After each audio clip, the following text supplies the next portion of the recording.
with another little video for you. This time it's not necessarily just about the Airstream. I am in the Airstream and I am traveling. We are right now near Bradenton, Florida, and I'm going to be teaching you a little bit about a sewing project. I love sewing. This project is one of the ways that you can travel easily with your sewing because you don't need a machine. This is all done by hand.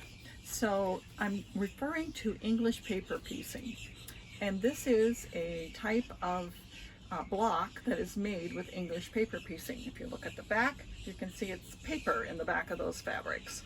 And it's based on the hexagon shape, which is here in a larger size. And each side is equal, and it's six-sided. This is a 2-inch, and the one for the little block there is a 3/4 inch. So you can see the difference in those. And different designs call for different sizes, and there are a lot more geometric shapes that can be added to English paper piecing as we go, and I'll be showing you some of those. So I'm just going to talk a little bit today about the basic supplies that I use and what makes it so easy for me to travel with.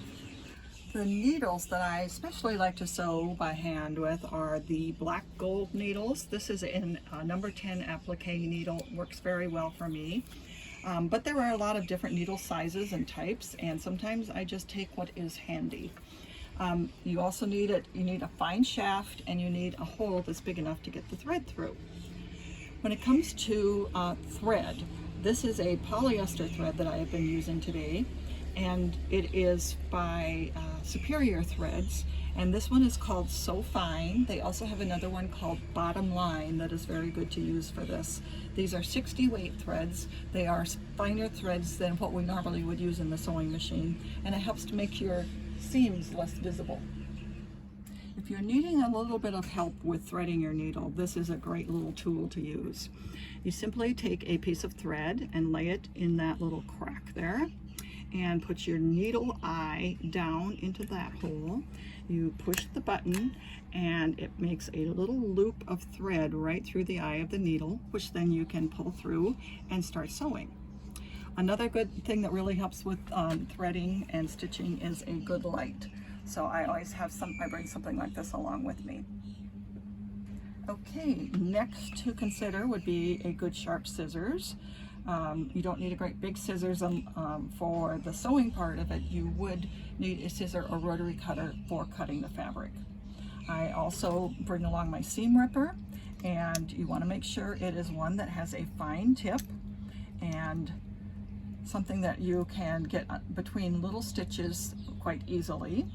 And let's see, I also use a little rubber thimble to protect the finger that I push the needle with, because once in a while I have pushed against something too firm and the eye of the needle goes back into my skin.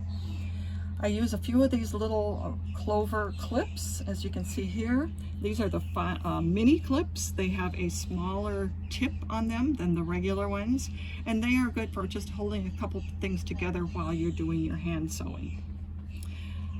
I also bring along this little thread scrap folder that is just batting inside some fabric, and I don't have to pick up threads off the floor. The glue pen that I'm using is called the Sew Line glue pen. It looks like this. It works like a lipstick, and when you are done with that tube, you can get a refill to put on there. The other things I'm including here are the wool mat that I'm ironing on. It's about a ½ inch thick, and you can set it on your tabletop or whatever surface you're using. And my little iron, I steam fast. This does have a reservoir for water. I am not using it that way right now. And my little flatter spray or best press spray.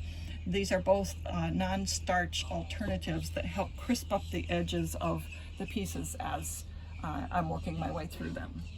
So usually I have several pieces ready to go, but I always have more to make. So I'm just going to show you briefly what that looks like with the glue pen. So your fabric is cut bigger than the paper all the way around, and lay the paper on there somewhat in the middle. Glue here, one little strip away from the cut edge of the paper, fold that over, glue the next side, and I go very lightly on my glue so it's easier to take things apart when I'm done. And you just keep working your way around the hexagon, overlapping the edges until you make your way all the way around. And that's then when I would press it and get it ready to go in the baggie with all of the others. So I hope that's helpful to you and gives you a little bit of understanding of what English paper piecing is about. So like my video, subscribe so you can get the next session, which will include more English paper piecing, or maybe Airstream, or maybe travel.